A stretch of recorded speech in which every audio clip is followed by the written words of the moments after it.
438년 전 한 여인이 세상을 떠난 남편을 그리워하며 적은 이 편지가 하나 밝혀졌습니다. 경상북도 안동에 가면 안동호가 있는데요. 그 안동댐 월용교를 건너면 원희 엄마의 길이라는 테마 공원이 조성되어 있습니다. 가보셨죠? 가보신 분들 계실 것 같아요. 거기에 나오는 이 원희 엄마라는 분이 세상을 떠난 남편을 그리워해서 적은 글이 원희 엄마의 편지입니다. 그 원희 엄마의 편지를 제가 좀 한번 읽어드릴게요. 당신 언제나 나에게 둘이 머리가 휘어지도록 살다가 함께 죽자고 하셨지요. 그런데 어찌 나를 두고 당신 먼저 가십니까? 나와 어린 아이는 누구의 말을 듣고 어떻게 살라고 다 버리고 당신 먼저 가십니까? 당신 나에게 마음을 어떻게 가져왔고 또 나는 당신에게 마음을 어떻게 가져왔나요? 함께 누우면 언제나 나는 당신에게 말하곤 했지요. 여보, 다른 사람들도 우리처럼 서로 어여삐 여기고 사랑할까요? 남들도 정말 우리 같을까요? 어찌 그런 일을 생각지도 않고 나를 버리고 먼저 가시는지요. 당신을 여의고는 아무리 해도 살 수가 없어요. 빨리 당신께 가고 싶어요. 나를 데려가 주세요. 당신을 향한 마음을 이성에서 잊을 수 없고 서러운 뜻 한이 없습니다. 내 마음 어디 두고 자식 데리고 당신을 그리워하며 살 수 있을까 생각합니다. 이 내 편지 보시고 내 꿈에 와서 자세히 말해주세요. 꿈속에서 당신 말을 자세히 듣고 싶어서 이렇게 써서 넣어드립니다. 자세히 보시고 나에게 말해주세요. 당신 내 뱃속에 자식 낳으면 보고 말할 것 있다 하고 그렇게 가시니 내 뱃속에 자식 낳으면 누구를 아버지라 하라시는 건지요. 아무리 한들 내 마음 같겠습니까? 이런 슬픈 일이 하늘 아래 또 있겠습니까? 당신은 한갓 그곳에 가 계실 뿐이지만 아무리 한들 내 마음같이 서럽겠습니까? 한도 없고 끝도 없이 다 못 쓰고 대강만 적습니다. 이 편지 자세히 보시고 내 꿈에 와서 당신 모습 자세히 보여주시고 또 말해주세요. 나는 꿈에만 당신을 볼 수 있다고 믿고 있습니다. 몰래 와서 보여주세요. 하고 싶은 말 끝이 없어 이만 적습니다. 참 이 조선시대 편지치고 가슴이 아주 뭉클한 연서가 아닙니까? 이 사랑하는 남녀가 주고받는 연서는 읽어보면 금방 이게 연애 편지구나 하는 느낌이 들지요. 구약 성경에도 사실 알고 보면 성경도 연서예요. 하나님의 연애 편지예요. 잃어버린 인류를 향한 그분의 구구절절 애절한 마음이 기록되어 있는 연서입니다. 그 중에 사람들이 새해만 되면 올해는 성경 한번 읽어봐야지 하지만 넘지 못하는 통곡의 벽 같은 게 하나가 있어요. 그게 뭐냐면 레위기예요. 창세기 이제 새해가 돼갖고 큰 결심을 하고 이제 성경을 읽어야지 하고 읽는데 창세기를 간신히 읽고 출애굽기 다 읽었는데 어디 가면 딱 막혀요. 레위기 가면 이게 도대체 무슨 말인지 이렇게 하다가 레위기에서 그냥 포기를 하고 마는 경우가 참 많습니다. 그런데 레위기에도 하나님의 이러한 사랑의 이야기가 기록되어 있습니다. 소위 그 나병 환자의 정결 예식이라고 일컬어지는 레위기 14장의 기록입니다. 이 의식 가운데는 죄의 나병에 걸려서 죽을 수밖에 없는 처량한 우리 인간들을 향한 하나님의 사랑 이야기, 사랑의 편지를 읽을 수 있습니다. 483년 전의 이야기가 아니라 3500년 전에 붙인 하나님의 사랑의 고백이며 내가 어떻게 너희를 찾아갈 것인지 그리고 하나님이 우리를 위해 무엇을 하실 것인지를 아주 자세하고 정말 감동적으로 기록해 놓았습니다. 누가복음 5장 12절에 보면 예수께서 한 동네에 계실 때에 몸에 나병 들린 사람이 있어 예수를 보고 엎드려 구하여 이르되 주여 원하시면 나를 깨끗하게 하실 수 있습니다 하니 예수께서 손을 내밀어 그에게 대시며 이르시되 내가 원하노니 깨끗함을 받으라 하신대 나병이 곧 떠나니라. 14절에 예수께서 그를 경고하시되 아무에게도 이르지 말고 가서 제사장에게 내 몸을 보이고 또 내가 깨끗하게 됨으로 인하여 모세가 명한 대로 예물을 드려 그에게 입증하라.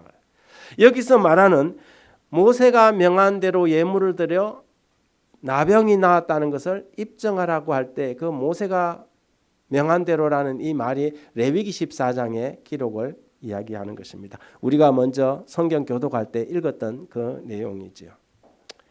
모든 나병이 그 사람의 죄로 인한 결과는 아니지만 특히 나병은 죄의 상징으로 종종 사용되고 묘사되곤 합니다. 성경에 등장하는 예수님의 치료 가운데 여러 치료 사역이 있지만 묻지도 않고 따지지도 않고 바로 그냥 고쳐주셨던 병이 무슨 병이에요?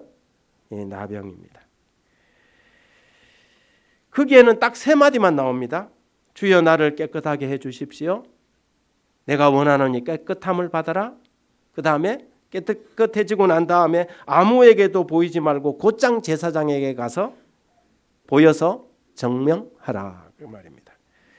두 말도 하지 않고 고쳐주신 병, 그것이 나병입니다. 그 나병의 위험과 고통을 너무나도 잘 알기 때문에 왜 이렇게 되었느냐, 언제부터 그랬느냐 이런 질문 한마디 없이 마태, 누가, 마가 이 세 복음서가 다 이 나병 환자에 대한 기록을 하고 있는데 똑같습니다. 저를 고쳐주십시오. 내가 원하는 깨끗함을 받으라. 제사장에게 달려가서 그 증명하고 선언을 받으라고 그렇게 말합니다.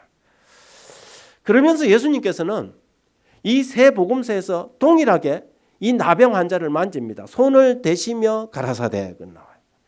여러분 우리가 구약 성경을 읽어본 사람은 다 아시겠지만 나병은 접촉하면 돼요, 안 돼요? 안 돼요. 접촉하면 접촉한 사람도 부정하다고 판단되는 세 가지 병이 있습니다. 그것이 뭐냐면 유출병과 그 다음에 나병과 죽음, 시체입니다. 그래서 그것을 만지면 안 돼요. 만진 사람은 진 밖으로 보냄을 받았습니다. 민수기 5장 2절에 이스라엘 자손에게 명령하여 모든 나병 환자와 유출증이 있는 자와 죽음으로 부정하게 된 자를 진영 밖으로 내보내되 남녀를 막론하고 다 진영 밖으로 내보내어 그들이 진영을 더럽히지 말게 하라. 내가 그 진영 가운데 거하시느니라.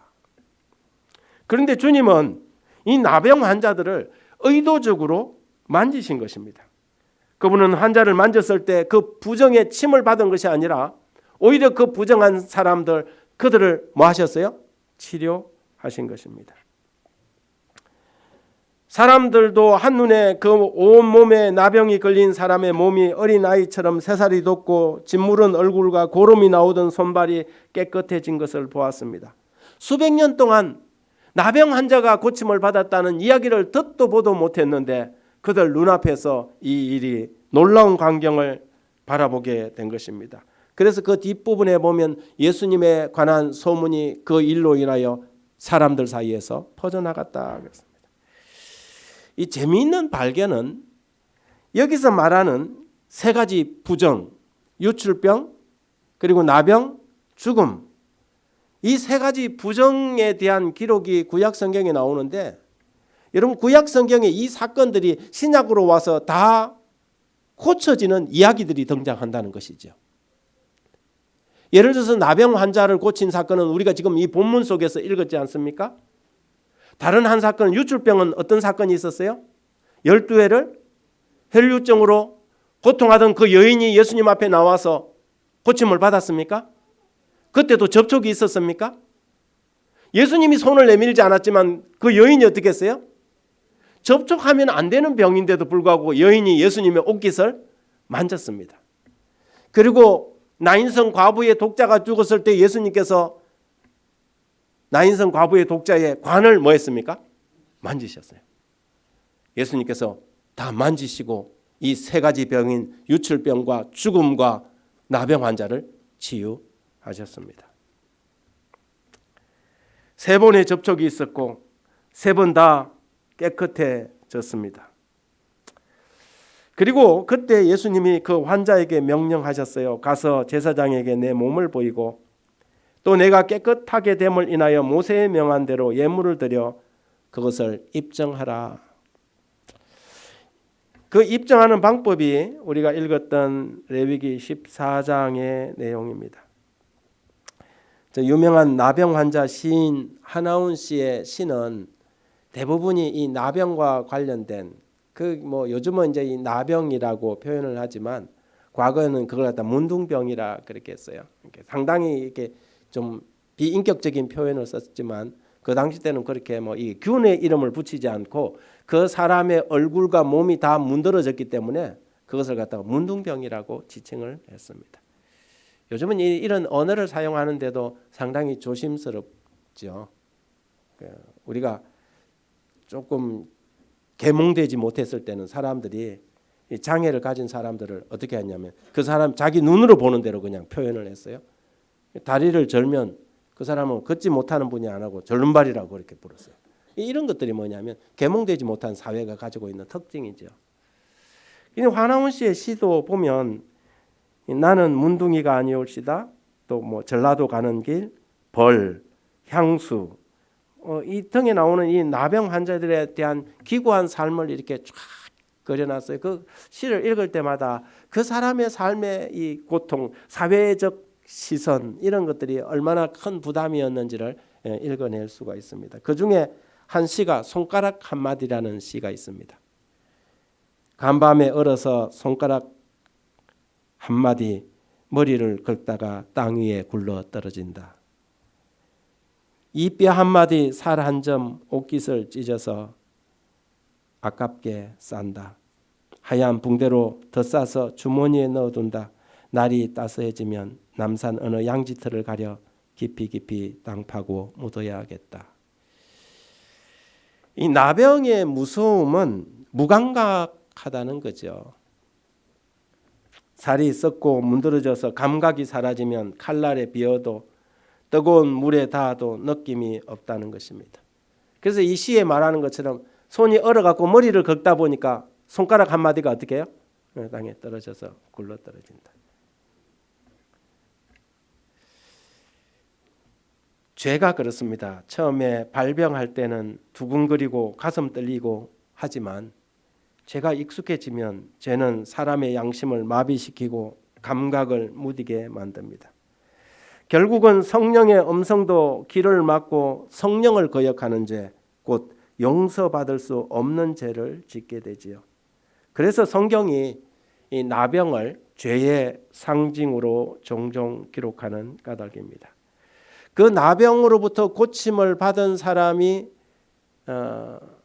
자기가 나음을 입었다는 것을 증명하는 방식이 레위기 14장에 나와 있는데, 가서 모세의 명한 예물을 드리라고 말씀하셨을 때 먼저 제사장은 이 사람이 진짜 나았는지를 먼저 뭐 하냐면 진단을 합니다. 그래서 그 사람의 옷을 벗기고 진짜 환부가 다 깨끗해졌는지를 파악을 하지요. 그리고 깨끗함이 판명되면 그 사람에게 예식을 설명하는데, 그때 사용된 예물 중에 하나가 뭐냐면 참새 2마리입니다. 참새 2마리와 백향목, 홍색 실 1줄, 우설초 3개, 질그릇, 약간의 감람류와 어린 양 3마리, 소재와 전제의 원료를 준비합니다. 꽤 많죠. 이게 상당히 나병 환자가 정결하게 되었다는, 그래서 이 사회적 격리로부터 가정으로 돌아갈 수 있는 그 과정은 꽤 복잡하고 어려웠습니다. 그 중에 이 참새 2마리가 사용되는데요. 왜 참새일까? 새 중에 제일 흔한 새가 참새예요. 요즘 한동안 우리나라도 참새 보기가 참 힘들었는데 요즘은 참새가 많습니까? 참새가 얼마나 많은지 몰라요. 여기 여천천에 이렇게 걷다 보면 참새들이 아주 살이 아주 어동통하게 쪄갖고 보면 참 귀여워요. 우리 어릴 때는 참새를 다 잡아먹어갖고 지붕 처마 밑에 있는 그 참새 불 비춰갖고 참새 잡아갖고 구이해 먹던 생각들이 나는데 그 참새를 한동안은 볼 수가 없더니 요즘은 뭐 사람들이 뭐 새들이 와서 옆에 와도 잡지 않지 않습니까? 돌도 안 던지고. 우리는 어릴 때 왜 그렇게 새총 만들어갖고 새를 갖다가 겨눠갖고 쌌는지 모르겠어요. 참새들이 많아요. 이스라엘에도 참새가 얼마나 많은지 예수님의 비유 가운데서도 참새 5마리가 2아사리온에 팔리는 것이 아니냐 그랬어요. 원래 2마리에 1아사리온인데 2아사리온을 주면 1마리 뭐 했어요? 덤으로 줬어요. 그런데 그 1마리 덤으로 준 1마리도 땅에 떨어지지 않아요. 하나님의 모르는 속에서 떨어지지 않는다고 말씀하셨어요. 그러면서 너희는 참새보다 귀하지 아니하냐. 예수님의 비유가 공부를 해보면 참 재미있어요. 그런데 나병 환자 정결 예식에 이 참새 2마리를 씁니다. 죄로 상징된 이 나병으로부터 정결함을 받기 위해 사람은 언제든지 어느 순간에도 부담 없이 구할 수 있는 참새처럼 예수 그리스도가 우리가 구원받는 것이 너무 어려우면 돈을 많이 들여야 된다든지 어디 멀리 고행을 해갖고 찾아가야 된다든지 예루살렘까지 가야 된다든지 하면 얼마나 힘들겠어요. 그렇죠? 그런데 우리의 가장 가까운 곳에 있는 참새를 잡는 것은 간단했나 봅니다. 그러니까 참새 2마리를 갖다 썼겠죠. 가난한 사람들까지 누구나 사용할 수 있는 참새를. 그분은 우리 가까이 계시고 경멸당하고 병에 걸린 사회를 대속하기 위하여 우리의 처지까지 내려오신 그 참새의 모습으로 우리에게 다가오고 있는 것입니다. 그리고 이제 2번째 썼던 게 뭐냐면 그 백향목이었습니다. 백향목은 이 소나무과의 일종의 삼나무라고 보면 됩니다. 우리나라 같으면. 그래서 팔레스틴 식물 가운데 가장 생장력이 왕성한 나무를 백향목이라고 그래요. 이 나무는 생장력이 강해서 추울 때나 불모지나 뭐 산꼭대기 북풍 가뭄 속에서도 잘 견디는 나무라고 그래서 나무의 왕이라고 불렀습니다. 그것은 우리의 모든 부패에도 견디고 향기로운 향기를 내는 백향목이 되시는 예수님을 상징합니다. 예수 그리스도 그분은 우리의 모든 삶의 왕이시며 그리고 우리의 삶에 향기를 내는 분으로 우리 곁에 다가와 계십니다. 그 다음에 3번째 썼던 게 붉은 댕기입니다. 여러분 붉은 댕기 하면 무슨 생각이 납니까? 성경에 붉은 댕기와 같은 사건이 하나 기억나는 게 있습니까? 라합과 관련 사건이죠. 여리고성을 무너뜨렸을 때 라합이 이스라엘의 정탐꾼 2사람을 숨겨주지 않습니까?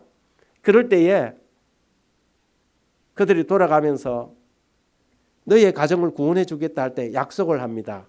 이 우리를 달아내린 이 창에다가 붉은 댕기를 달으라고 그랬습니다. 구약 성경에 나타난 이 붉은 댕기가 가지고 있는 상징은 예수 그리스도의 십자가의 보혈을 상징합니다. 나병으로부터 구원받고 건진받고 회복되고 치유되는 이 과정, 그것은 마치 우리가 죄의 나병에 걸려서 죽을 수밖에 없는 우리 인간을 구원하기 위하여 그분이 치루신 십자가의 희생을 상징하고 있는 것입니다.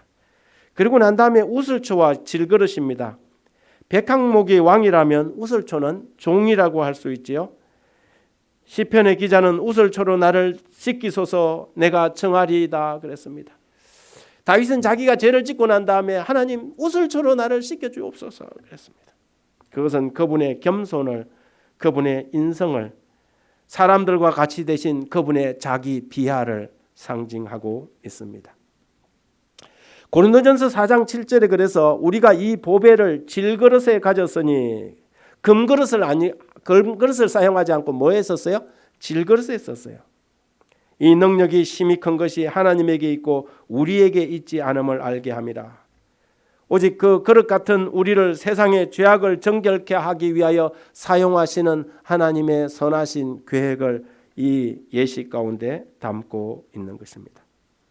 그리고 마지막 예식이 남아 있는데 제사장은 진영에 나가 진찰할지니 그 환자에게 있던 나병 환부가 나았으면 제사장은 그 정결함을 받을 자를 위하여 명령하여 살아있는 정결한 새 2마리와 백향목 홍색실과 우슬초를 가져오게 하고 제사장은 또 명령하여 그 새 하나는 흐르는 물 위 질그릇 안에서 잡고 다른 산새는 산채로 가져다가 백향목과 홍색실과 우슬초와 함께 가져다 흐르는 물 위에서 잡은 새의 피를 찍어 나병의 정결함을 받은 자에게 7번 뿌려 정하다 하고 살아있는 새는 들에 놓을지며.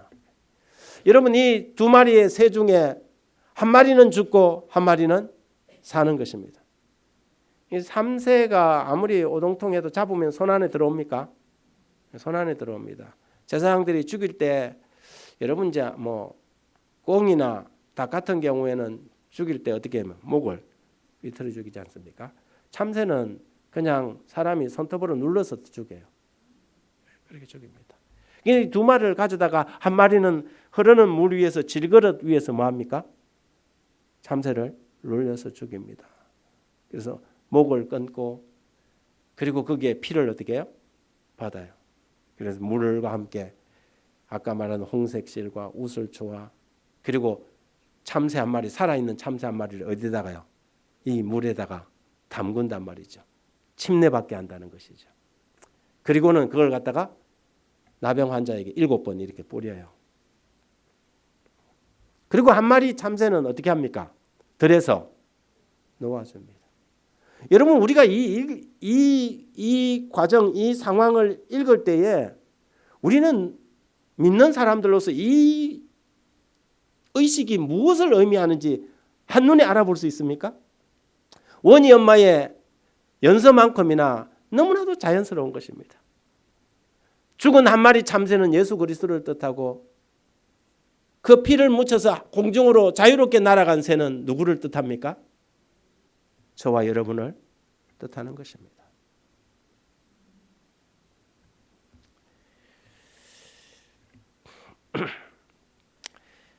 그 덴마크의 여류 작가인 라겔라프라는 사람이 쓴 붉은 가슴새 이야기라는 짧은 동화가 하나 있습니다. 제가 이 동화를 여러분들에게 한번 읽어드릴 테니까 한번 들어보시기 바랍니다. 조물주가 세상을 창조할 때 일이었습니다. 식물과 동물을 만들고 차례로 이름을 지어주었습니다. 그와 관련한 일화가 많은데 그 일화를 다 알게 된다면 아마도 세상에서 벌어지는 모든 일들을 다 이해할 수 있을 것입니다. 그런데 어느 날 조물주가 파라다이스에 앉아 새들에게 색을 입히고 있었습니다. 그러다 물감이 다 떨어졌을 때 오색 방울새의 깃털에 붓을 씻지 않았다면 오색 방울새는 색깔 없는 새가 되었을 것입니다. 그날 나귀의 귀가 길어졌는데 그 사연은 이렇습니다. 나귀는 몇 걸음 못 가서 자기 이름을 잊어버렸습니다. 3번이나 그렇게 했습니다. 그때마다 조물주에게 되돌아가서 제 이름이 뭐라고요? 이렇게 3번째 묻자 드디어 신의 인내심이 바닥이 났습니다. 그래서 나귀의 귀를 힘껏 잡아당기며 내 이름은 나귀야, 나귀, 나귀라고 말했습니다. 그래서 나귀의 귀가 길어진 것입니다. 말귀 좀 제대로 알아들으라고, 잘 기억하라고 말입니다. 그날 벌을 받는 일도 생겼습니다. 벌은 창조되자마자 부지런히 꿀을 모았습니다. 사람들과 동물들 모두 꿀 향기에 취해 모여들어 맛을 보고자 했습니다. 그러나 벌은 꿀을 나눠주지 않으려고 벌집에 가까이 오면 독침을 날렸습니다. 조물주가 이를 보고 역정을 냈습니다. 내게 달콤한 꿀을 모으는 재주를 주었을 때 못되게 꿀 권리도 준 건 아니란다. 이제부터 너는 침을 쏘고 나면 죽을 것이야. 그런 식으로 그날 귀뚜라미는 눈빛을 잃고 개미는 날개를 잃었다고 합니다. 그 외에도 많은 사건이 있습니다. 조물주는 종일 생명을 만들고 숨을 불어넣다가 저녁이 되자 무슨 생각인지 작은 잿빛 새 한 마리를 만들었습니다. 그 작은 새를 손바닥에 앉히고 이렇게 말했습니다. 내 이름은 붉은 가슴 새란다. 기억하거라. 그리고 날려보냈습니다. 작은 새가 하늘을 날아가다가 땅을 내려다보니 너무 아름다웠습니다. 그래서 자기도 그렇게 아름다운지 보고 싶었어요.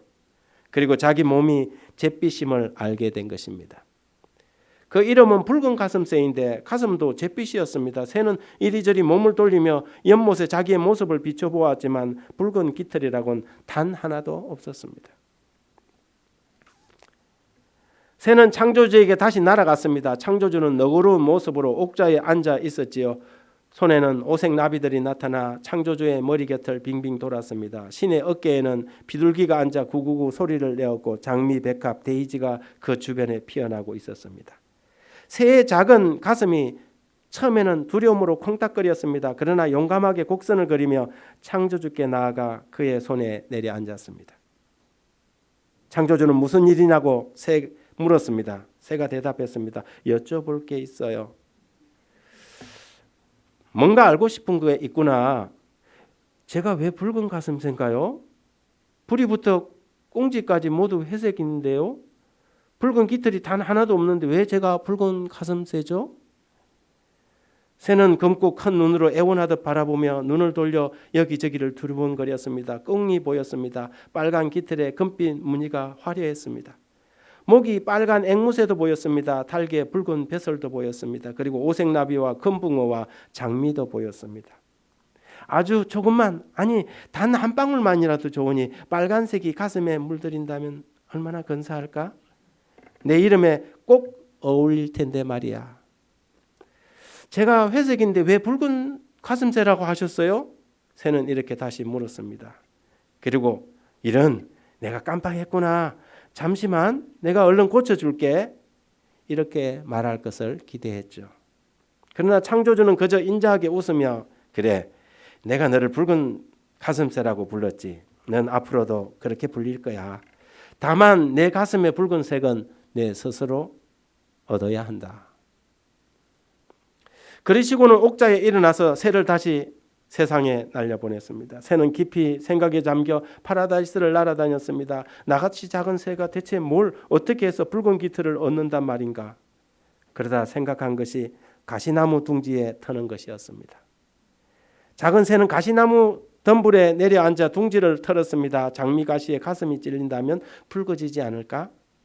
기대했던 거죠. 그러나 가슴은 붉어지지 않았습니다.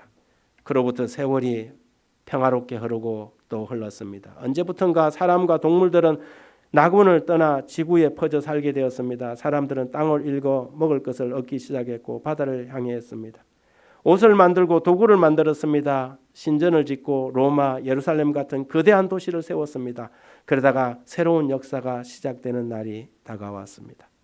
그날 아침 붉은 가슴새 어머니는 예루살렘 언덕의 담장 위에 앉아 새 덩굴 속에 이 둥지에서 편안히 쉬고 있었지요. 어미새는 새끼들에게 창조의 날, 이름을 받던 날의 이야기를 들려줬습니다. 붉은 가슴새들은 새끼들에게 대대로 같은 이야기를 들려줬습니다. 어떻게 창조주의 뜻을 받았는지, 어떻게 신의 손에서 태어났는지. 그로부터 세월은 많이 흘렀구나. 장미가 수없이 피고 또 졌지. 수많은 새가 알을 깨고 나왔어.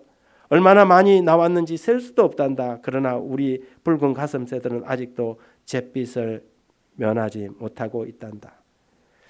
아직 붉은 깃털을 어떻게 얻는지 그 방법을 우리는 알지 못해.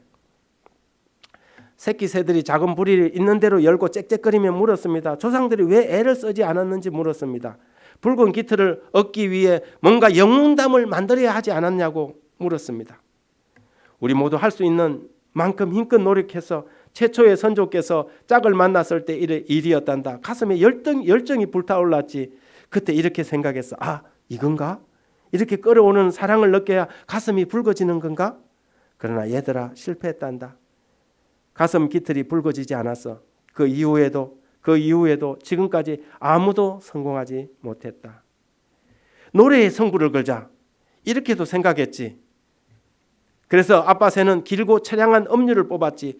노래를 엄청 잘하던 조상님이 계셨어. 그런데 희망을 품었지. 아, 내 영혼을 바쳐 불타듯 노래하면 붉게 물들 수도 있지 않을까?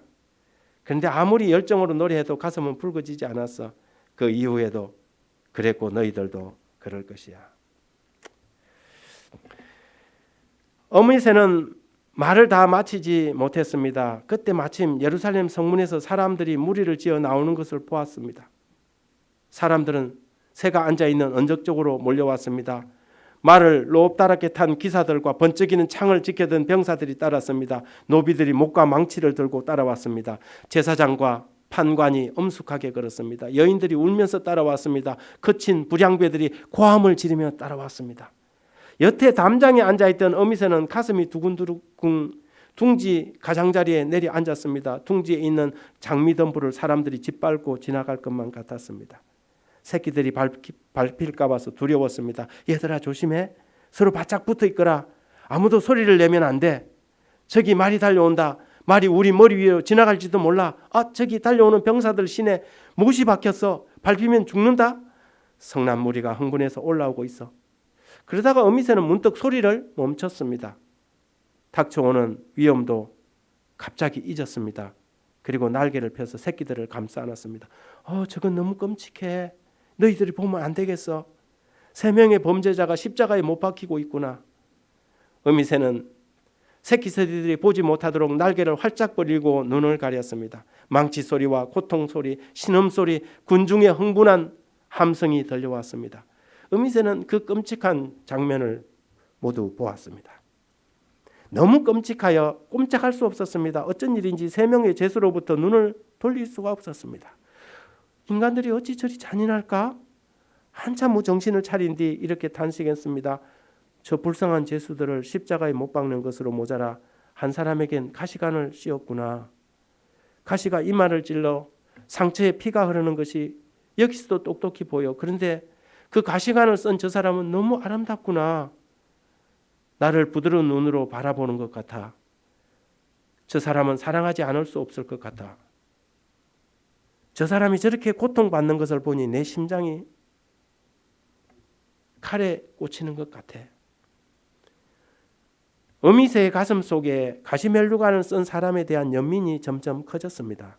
내가 독수리라면 저기 손에 박힌 못을 내 부리로 뽑아버릴 텐데, 그리고 날카로운 발톱을 휘둘러 저 사람들 소리 지르는 무지한 군중을 쫓아버릴 텐데, 붉은 가슴새는 그 사람의 이마 위로 피가 흐르는 것을 보며 더는 둥지에 앉아 바라만 볼 수가 없었어요.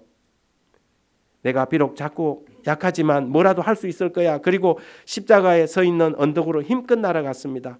가시멜루간을 쓴 사람 주변을 맴돌았어요.